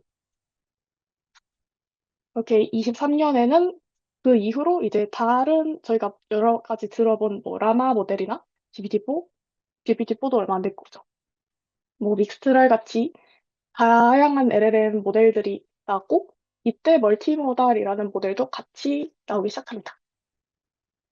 그리고 작년 같은 경우에는, 어, 진짜 이거는 작년에 LLM은 미쳤어요.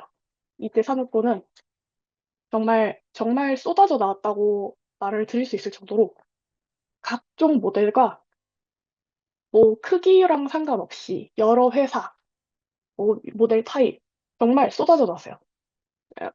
이때는 진짜 솔직히 좀 무서울 정도로 자고 일어나면 새로운 모델이 나와요. 이거는 정리를 하면서 너무 힘들거든요.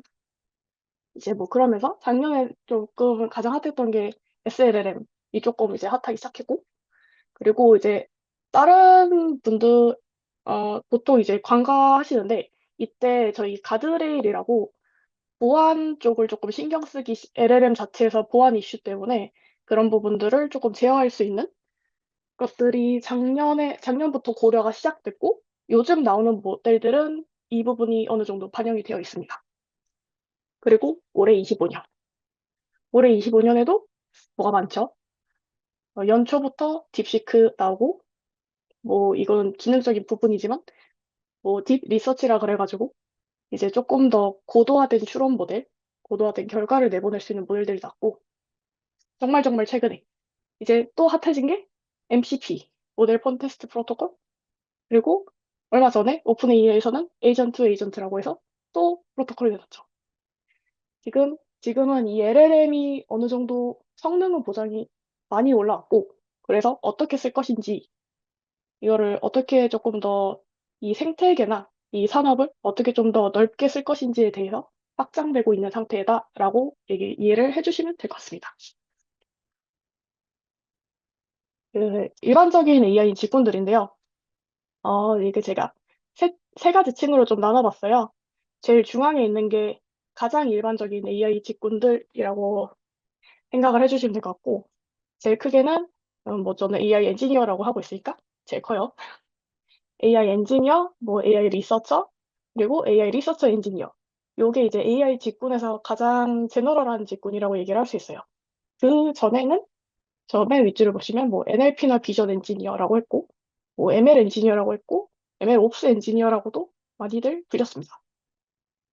전부 같은 엔지니어는 아닌데, 뭐, 그전에는 조금 이런 식으로 세분화되어 있었고, 제일 밑에 줄로 내려가면은 요즘은 이걸 또 다 붙였어요. AI ML 엔지니어, AI DL 엔지니어, MLDL 엔지니어. 그냥 다 붙였고, 어플라이드 사이언티스트, 뭐 응용하는 뭐 이런 것들도 있고, 갑자기 어플라이드가 막 붙어서 나오더라고요. 뭐 어플라이드 AI 디벨로퍼 이런 식으로도 하고, 보면은 뭐 AI 엔지니어라고도 하고, AI 디벨로퍼라고 하고, 뭐 굉장히 다양하게, 진짜 이름이 정말 많이 생겼습니다. 저도 이번에 이걸 준비하면서 조금 더 찾아봤는데, 정말 깜짝 놀랐어요. 이제 일반적인 AI는 요 정도라고 보시면 될 것 같고, 그랬을 때 LLM 이후에는 새로운 직군들이 많이 생겼습니다, 또. 이 LLM 자체에서 오는 LLM 엔지니어, 요 특이한 케이스를 다루기 위한 프롬프트 엔지니어가 한동안 굉장히 핫했고, 옵스도 데브옵스였다가 ML옵스였다가 지금은 LLM 옵스라는 것까지 많이 고려를 하고 있고요. 그리고 뭐 젠 AI 엔지니어라고 얘기를 하는 데도 있고, 그다음에 뭐 최근에 현직자분들은 뭐 많이 들어보셨을 수도 있겠지만 뭐 AI 얼라이언트라는 거를 구성하는 분도 있고, 그리고 뭐 에식스 리서처라 그래서 윤리적인 부분을 전문으로 하는 연구자들도 여러 가지로 생기고 있는 추세입니다. 앞으로 또 어떤 게 생길지는 저도 모르겠어요. 자, 그러면은 AI 엔지니어의 실무라고 해서 R&D랑 사업 개발팀은 무엇이 다른가? 어, 일단 요 R&D랑 사업 개발을 굉장히 극단적으로 제가 지금 좀 나눠 오긴 했어요. R&D는 이제 조금 리서처라는 성향에 가깝고 사업 개발은 엔지니어 쪽에 가깝습니다. 그래서 리서처는 대부분 R&D고 리서처면 최신 기술, 고성능 모델, 인면서 이런 것들을 좋아하고, 근데 회사 내부에서는 지원 조직에 조금 가까워요. 엔지니어는 제품화 프로덕션화 해야 되고 모델 최적화해야 되고 매출 조직이라서 어떻게든 매출을 내야 하는 방향을 생각을 해야 합니다. 그래서 좀 카테고리를 좀 나눠서 가져와봤는데, 왜 이걸 하는지. 리서처는 AI 자체에 대한 혁신과 개발에 굉장히 포커스가 되어 있어요. 그렇다면 엔지니어는 이 만들어져 있는 AI로 어떻게 문제를 해결할 것인가 라는 게 조금 키포인트로 다른 점이고요. 그래서 뭘 하는데, 너네 뭘 하니라고 했을 때, 리서처는 새로운 알고리즘 개발하고 성능 개선하고 연구 R&D잖아요. 리서처고.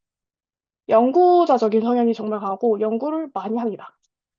하지만 엔지니어는 아까도 말씀드렸듯이 기존 모델을 활용해야 되고 이거를 어떻게 활용할 것인지, 어떻게 응용을 할 것인지 이 부분들을 고려하면서 안정성도 같이 고려를 해야 되고 조금 더 이제 예전에 생각했던 개발자들의 롤과 겹치는 부분이 생긴다라고 이해를 해주시면 될 것 같네요. 그러면은 이거를 어떻게 진행을 하는데? 라고 또 물어본다면 리서처는 논문 구현이 굉장히 많을 거고요. 음, 혹시 소타 논문이라고 알고 계시나요?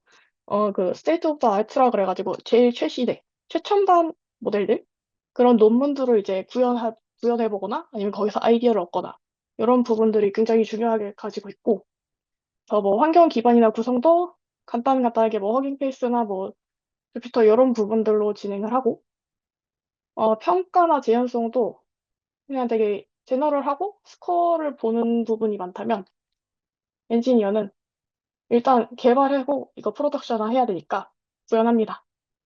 API 구현하고 그래서 어떤 인프라에 올릴 건데 이것도 고민을 하고 이거 어떻게 모니터링하지?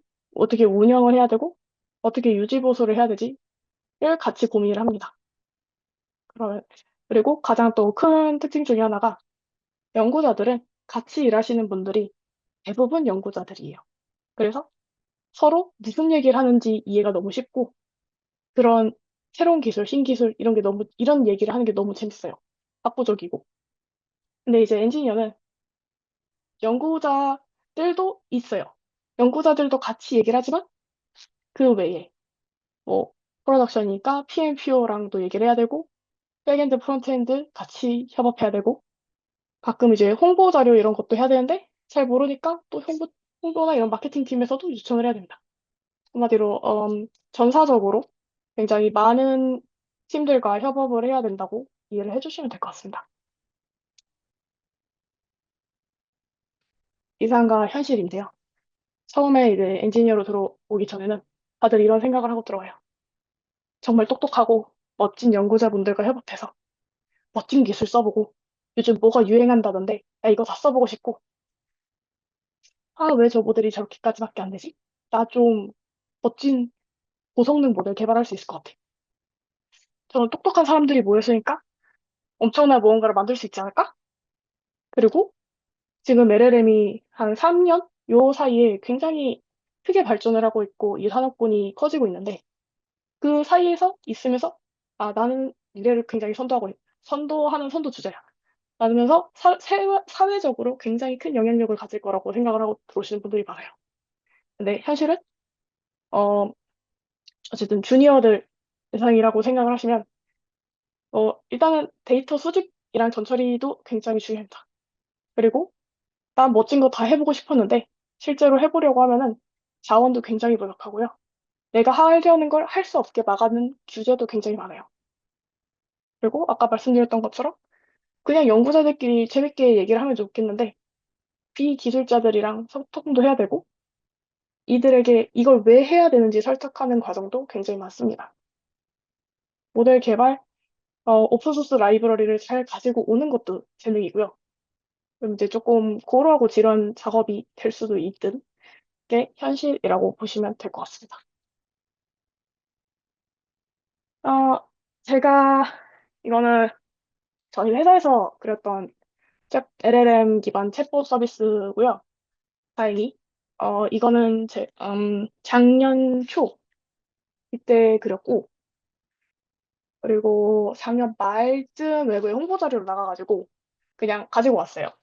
이미 오픈되어 있는 자료라 딱히 비밀도 아니고 그리고 사실 요거랑 많이 달라지기도 했습니다. 좀 큰 틀 정도는 남아있긴 한데 어, 뭐 많이 달라져 있고요. 그래서 요거 기반으로 조금 설명을 드려볼까 어떤 일을 했는지 설명을 좀 드려볼까 합니다. 좀 크게는 의도 관리를 하고 여기서 저희 회사의 특징 같은 게 저희는 기존에 음, 아주 예전 스타일? 그런 간단한 룰베이스 기반의 이런 챗봇이 있었어요. 이 챗봇이 있었고, 저는 이제 그거 말고 LLM도 같이 쓰는 챗봇, 이런 부분들을 같이 고민을 해서 서비스 개발을 하고 싶었고, 요, 제가 그렸는데, 그때 이거 그림을 받았을 때 요청사항이, 기술자가 아닌데도 조금 이해할 수 있어야 되고, 근데 외부에 나갈 거니까 뭔가 좀 있어 보이게 만들어줘, 였어요. 그래서, 있어 보이게. 그럼 어떻게 하는 거지? 라고 하고, 사실 그때는 오픈되어 있는 이런 서비스 구조가 없어가지고, 굉장히 이것저것 많이 참고를 했고요. 더더군다나, 뭐, 아키텍처나 이런 거를 보셨던 분들이라면 알겠지만, 굉장히 기술적이에요. 이거는 일반인이 보면은 아무도 이해할 수 없어요. 그래서 뭐, 그런 나름의 고심을 담아 그렸던 구조입니다. 그래서 뭐, 크게 보면은 의도 분석 있고, 우리가 관리해야 되는 베이스라인, 데이터를 기반으로 이제 뭐 프레임워크 안에서 여러 가지 기능들이 진행이 되고 로직들이 구현이 될 거고 그 외에 뭐 어떤 기능들 좀 고도할 건지 뭐 붙여야 되는 모델들이 있다면은 그런 모델들은 어떤 걸 좀 고민을 해볼 건지 아니 그리고 뭐 내부 말고 외부에 또 다양한 API들 연계해서 재밌는 거 없을까 이런 거 고려해서 러프하게 그렸던 장표입니다. 요거 기준으로 하면은 크게 설계랑 개발로 하나씩 가지고 왔는데 설계할 때는 서비스 구조를 설계를 했고, 크게. 그리고 모델 개발 어떻게 할 건지. 그리고, 뭐, 베이스라인 이런 부분에서 정책은 어떻게 가져갈 건지. 그리고 인프라는 어떻게 할 건지에 대한 각각의 설계가 필요했습니다. 서비스 구조부터 조금 보자면은, 이거는, 일반적인 비즈니스 모델, 로직에 가깝다고 이해를 해주시면 좋을 것 같아요. 그래서, 어떤 기능들이 필요한지, 이 모듈의 흐름들은 어떻게 구성을 할 건지. 보통 LLM은 우리가 얘기하는 대화체로 나오는데, 대화를 봤는데, 이 대화를 어떻게 구분을 하고, 분기는 어떻게 진행을 할 건지, 그리고 기존에 그냥 시나리오 기반의 챗봇도 있는데, 이거랑은 어떻게 연계를 해가지고, 어떻게 구분을 할 건지. 그리고 이것도 뭐 가드레일 같은 경우는 사실 이제 막 다른 회사들도 조금 고민을 하고 있는 상황인데 뭐 가드레일은 어떻게 구분해서 어떤 질문은 받고 어떤 질문은 튕겨내고 이런 부분들도 설계를 전부 고려를 합니다. 그리고 모델 개발단에서는 LLM이니까 프롬프트 구조 어떻게 잡을 건지 어떤 모델 써볼 건지 그리고 레그 필요하니까 레그 구조는 어떻게 할 건지 그때 쓸 때 임베딩 모델이나 이런 건 어떤 걸 써보지? 이런 거 다 고민을 하고요. 그다음에 응답 품질은 뭘로 어떻게 테스트를 할 건지 이런 것들을 다 설계합니다. 그래서 기반 정책 같은 경우에는 이거 금액은 어떻게 하지? LLM을 활용할 때는 자원이 굉장히 많이 들잖아요. 그리고 뭐 GPT를 써도 어쨌든 일정 금액을 내죠. 그 금액 책정해야 될 때 이거 우리 어떻게 카운팅하지?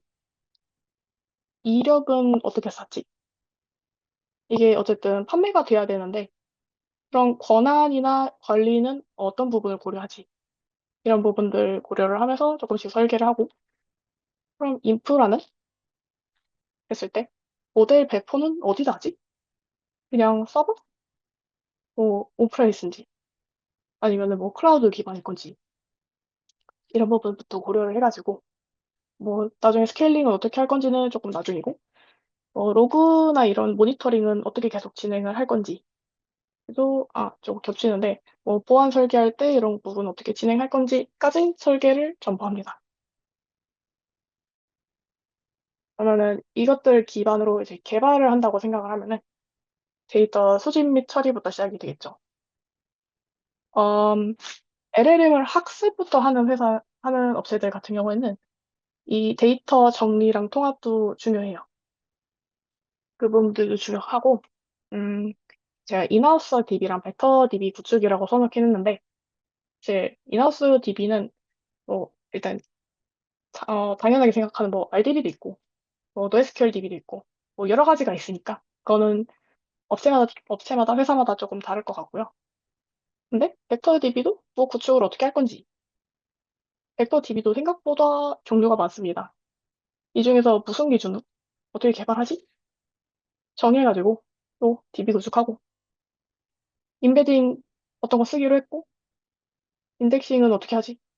만약 임베딩이 조금 부족한데 싶으면 임베딩 모델을 개발을 할 때도 있고요. 그리고 AI랑 ML 모델 개발 쪽에서는 이거는 이제 요즘 이제 가장 많이 듣는 얘기들이겠죠. LLM 쪽에 관심이 있으시다면. 그래서 프롬프트 엔지니어링, 그리고 파인 튜닝, 평가 어떻게 하지? 레그 모델 구축 어떻게 하지?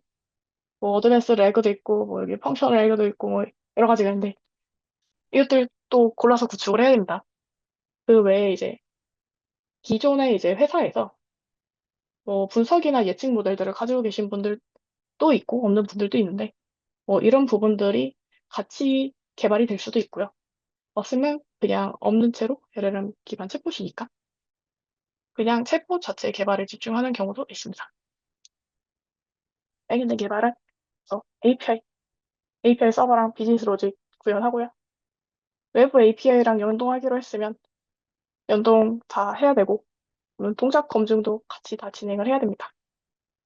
그러면 만들었어. 만들고 나서 이거 운영이랑 관리는 어떻게 하지?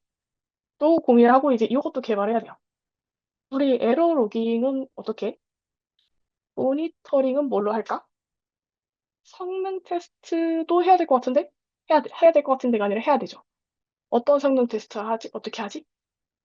피드백 받을까 말까? 이런 부분들이 전부 개발에 진행이 됩니다. 어, 개발 실무에서 하는 일은 이 정도까지로 제가 구분을 해놨고, 그래서 AI 엔지니어로가 되려면 무엇이 필요한가라고 했을 때, 이제 가장 크게 이제 많이들 보는 이 벤 다이어그램이 하드 스킬, 소프트 스킬, 비즈니스 스킬.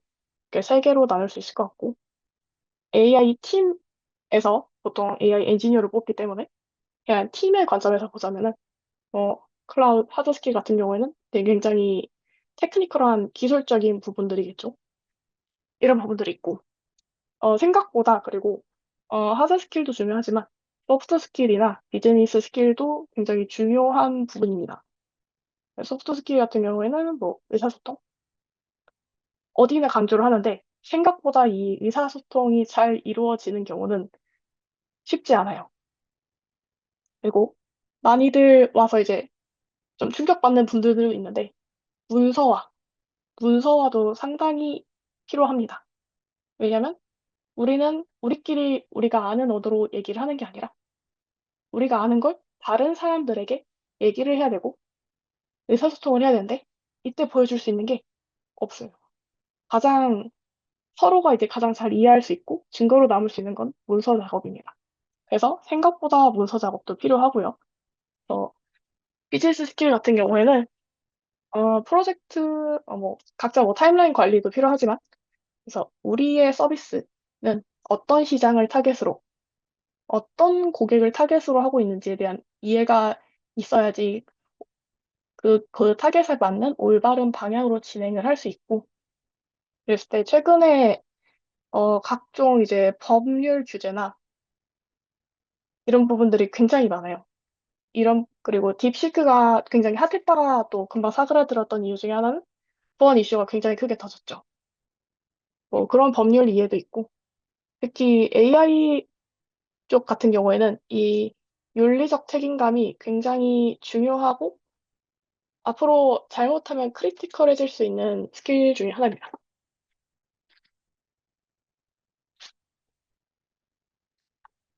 근데 이제 대부분 이제 준비를 하시는 분들은 그거 다 모르겠고 그래서 당장 필요한 기술 스택이 뭔데? 라고 얘기를 하세요. 그래서 조금 가져와 봤습니다. 크게 백엔드 AI 엔지니어는 백엔드 AI 모델, 프론트엔드 세 가지 스킬이 필요하다라고 이해를 해주시면 됩니다.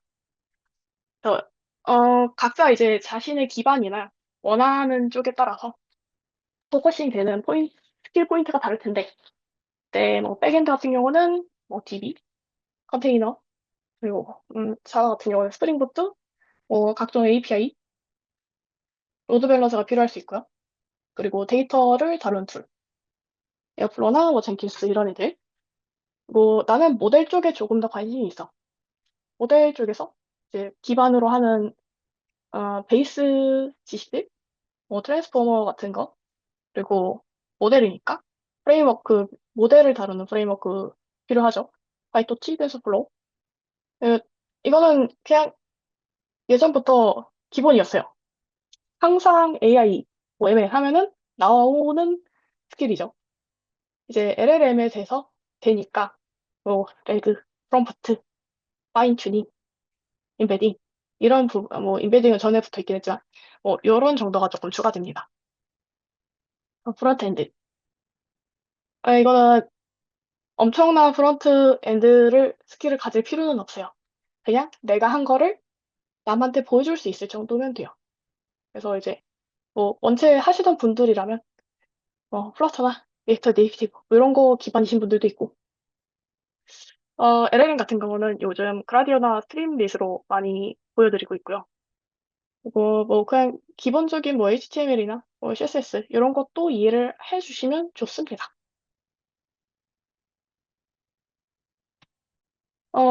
저는 이제 AI 엔지니어로 준비할 때 가장 중요한 게 이 페르소나라고 생각해요. 어떤 엔지니어가 될 건지, 나는 어떤 엔지니어가로 관심이 있는지, 이게 굉장히 중요하고, 왜냐면은 아까 직군을 보셔서 아시겠지만 너무 다양하게 많아요. 너무 다양하고, 실무에서 해야 되는 일도 너무 많고, 그리고 뭐 요구하는 사항도 스킬도 너무 많아. 근데 실제로 내가 막 입사를 하고 신입을 해야 되는데, 이런 것들을 과연 현실적으로 다 얼마나 챙길 수 있을까? 이거를 다 잘한다는 거는 솔직히 말이 안 되잖아요. 그래서 제가 추천하고 싶은 거는 그럽니다.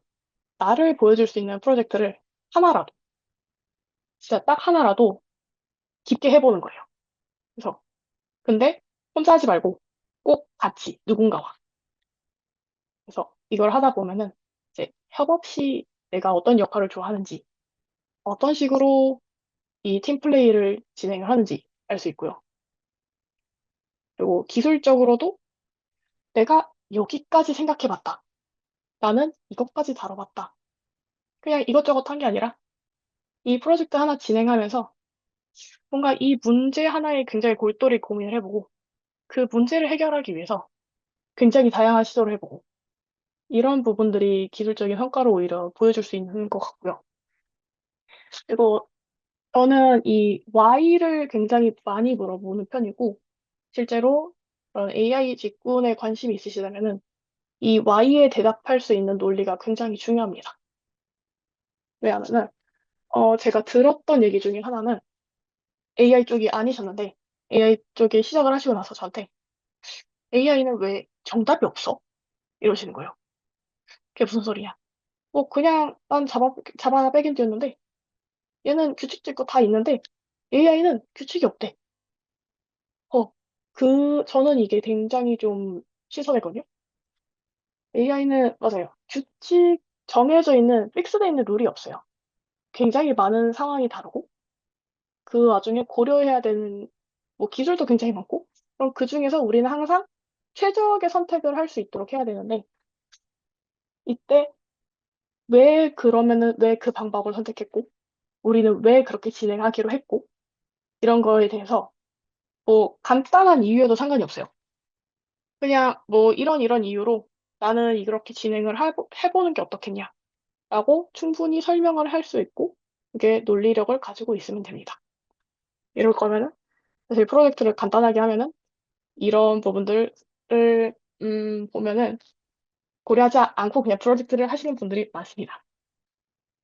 그래서 이런 프로젝트를 하나 정도 진행하면서 내 관심사는 보고 나는 어떤 성향인지 그리고 뭐 이런 것 저런 거 해봤는데 난 이쪽이 조금 더 잘하는 것 같아 라는 게 보일 거예요. 그리고 당장 보이지 않더라도 조금 더 재밌는 거 이런 부분들이 있으면 나는 이런 걸 좀 더 해보고 싶다 라는 게 생기면 그때 이제 어떤 엔지니어가 될지로 지향을 하시면 될 것 같습니다. 네, 제 결론입니다. 내가 진짜 꼭 해드리고 싶은 말이었는데 너무 기술 변화 많고요. 근데 이 기술 변화는 휩쓸리지 않았으면 좋겠어요.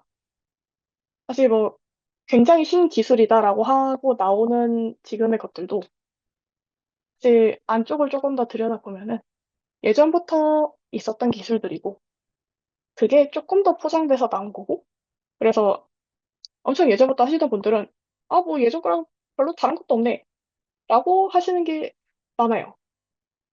그래서 뭐 이거 무조건 해봤니 안 해봤니가 아니라 그 안에 있는 어떤 꼭 중심을 조금 중심이 따로 있으니까 뭐 굳이 막 이것저것 다 해봐야 된다라는 생각은 조금 안 하셔도 좋을 것 같고요.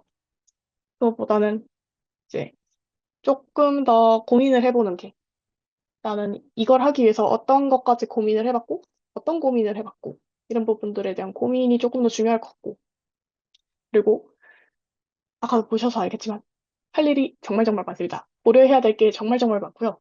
하나하나가 쉽지 않아요. 그러면은 모든 일은 혼자 못합니다. 그래서 협업 프로젝트를 추천을 굉장히 드리고요. 모든 일을 혼자 할 수 없고 근데 생각보다 또 이런 생각 안 하시는 분들이 또 많아요. 나는 이거 내가 다 할 건데. 다 못합니다.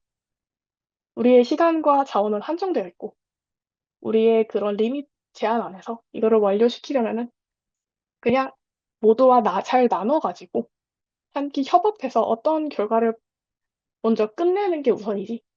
근데 그냥 이것저것 다 하고 싶으면은 그거는 그냥 혼자 사이드 프로젝트 뭐 이런 걸로 하시는 걸 추천드립니다. 그래서 아까도 보셨지만 할 것도 많고 뭐 이름도 너무 많아요. 제가 이거 준비하면서 진짜, 좀 여러 개 찾아봤거든요. 이름이 너무 많아요, 진짜로. 그래서 뭐 무슨 직군, 뭐 무슨 직군, 뭐 어쩌고저쩌고 이렇게 나오는데, 뭐 그런 거 중에 어떤 거 골라야 될지 고민하기보다는 그냥 안에, 요 회사에 요 직군을 들어가면은 이런 일들을 하겠네? 요런 스킬들이 좀 재밌어 보여. 나는 나랑 맞을 것 같아. 라고 하는 거. 역할과 업무 적합성에 조금 더 집중해 주셨으면 좋겠습니다. 그래야지 내가 원하는 회사에 들어갈 확률도 좀 더 높아요. 좀 더 만족도가 높고요. 그리고, 어, AI 개발자로서 윤리적 책임을 꼭 가지셨으면 좋겠습니다. 생각보다 이런 분들도 있어요. 데이터? 그냥 크롤링 하면 안 돼요. 크롤링을 할 때는 그냥 하면 안 되고요. 크롤링에도 룰이 따로 있고요. 잘못하면은 법적 소송이 가고요. 실제로 예전에 그 크롤링 때문에 분쟁이 간 경우가 있었죠. 그리고 내가 어떤 데이터 썼는지 그냥 막 꽁꽁 숨겨놓고 하나도 오픈 안 하시는 분들이 있어요. 그러면은 큰일 납니다.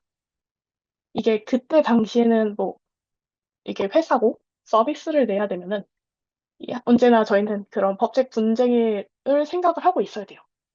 근데 그냥 뭐 학교에서 해보던 프로젝트처럼 하고, 그러니까 이게 상업적으로 진행을 하는 거랑 그냥 연구나 학습으로 진행을 하는 거는 라이센스가 다르기 때문에 그 제가 그 부분도 되게 많이 봤거든요.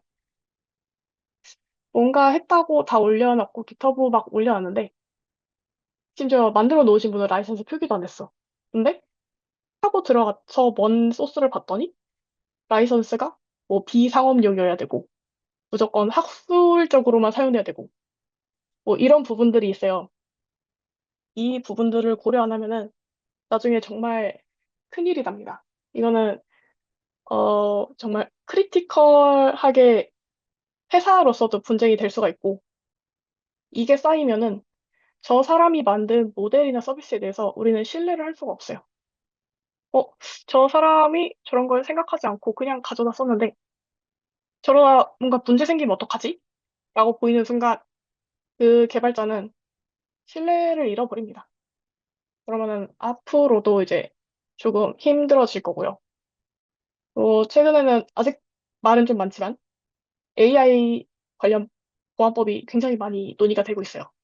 그리고 이거는 앞으로 뭐 솔직히 뭐 이런 법률 규제 다 하면은 뭐 개발은 어떻게 하라는 거냐라는 이야기도 많지만 어, 규제는 계속 있을 거고요. 없어지진 않을 겁니다. 대신에 이제 조금 변화는 있을지언정 이제 이 부분이 전에는 조금 수면 아래 있었다면 지금 굉장히 수면 위로 올라와 있는 상태고 그래서 윤리적 책임을 꼭 갖고 라이센스 꼭 확인하시고 그런 로그 꼭 남겨주셔야 됩니다. 네, 저는 여기까지 이상입니다.